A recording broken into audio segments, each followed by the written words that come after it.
அங்க மேல இருக்கிற அந்த ருசியான பழம் ஏன் மங்கலாகவும் சரியா தெரியாமலும் இருக்கு? என்ன நடக்குது? ஒரு நாள் ஒரு வயதான குரங்கு ஏதோ ஒரு விசித்திரமான மாற்றத்தை கவனிக்க தொடங்கியது.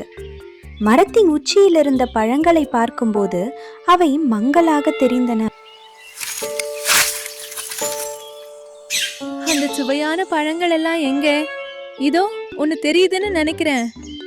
ஐயோ, தப்ப விட்டுட்டேனே, இது சரியில்லையே. தரையில் இருந்த பழங்களை தேடும்போது குரங்கால் அவற்றை கண்டுபிடிக்க முடியாமல் போனது. ஹலோ நண்பர்களே, அங்க இருக்கிறது நீங்களா? எனக்கு மங்கலான நிழல் மாதிரி தெரியுது. குரங்கின் நண்பர்கள் தூரத்தில் இருந்து கையாட்டிய போது அவளால் சரியாக பார்க்கவே முடியவில்லை.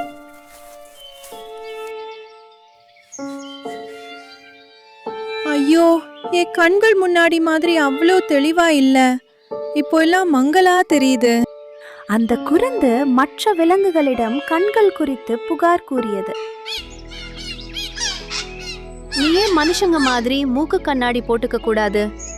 மனிதர்கள் நல்லா தெரியணுங்கிறதுக்காக அதை போட்டுப்பாங்க. மூக்கு கண்ணாடியா? அப்படின்னா என்ன? அது ஒரு மாய கண்ணாடி.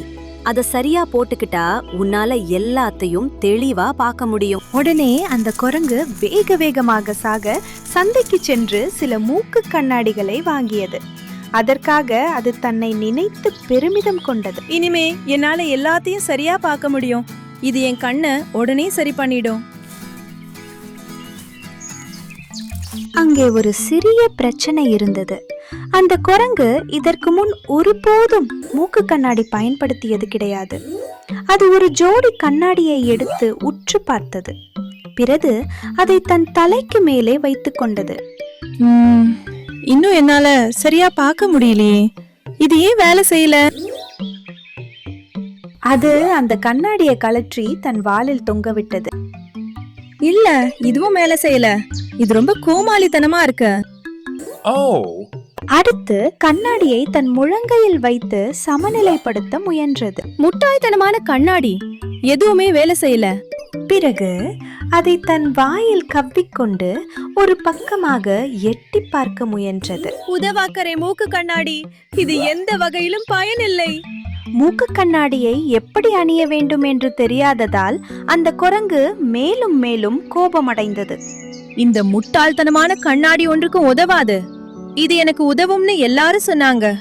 என்ன ஒரு முட்டாள்தனம்! கடுமையான கோபத்தில் அது அந்த மூக்கு கண்ணாடிகளை தரையில் வீசி எறிந்தது. படார்! ஒரு கண்ணாடி உடைந்தது.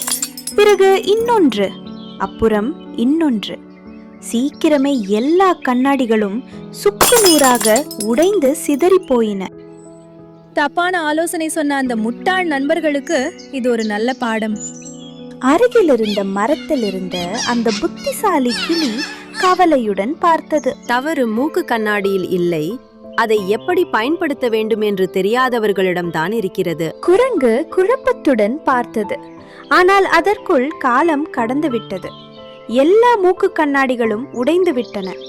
ஒரு விஷயத்தை நம்மால் புரிந்து கொள்ள முடியாமல் போகும் பொழுது அதை புரிந்து கொள்ள முயற்சி செய்யாமல் கோபமடைந்தால் அனைத்தும் அழிந்துவிடும். நண்பர்களே, இதிலுள்ள நீதி மிக எளிமையானது. சில சமயங்களில் ஒரு பொருளை எப்படி பயன்படுத்துவது என்று தெரியாத போது நாம் அதன் மீது பழி போடுகிறோம். ஒரு பொருளின் உண்மையான மதிப்பை அதை எப்படி பயன்படுத்துவது என்று கற்றுக்கொண்டால் மட்டுமே நம்மால் உணர முடியும். அதனால் எப்போதும் முதலில் எப்படி பயன்படுத்துவது என கற்றுக்கொள்ளுங்கள். அதுவே புத்திசாலித்தனம். நண்பர்களே, என்னோட கதையை நீங்க பார்த்தது எனக்கு ரொம்ப சந்தோஷமா இருக்கு. நாம நண்பர்கள் ஆகலாமா? உங்களுக்கு இந்த கதை பிடிச்சிருந்தா சப்ஸ்கிரைப் பண்ணுங்க. அடுத்த முறை சந்திப்போம்.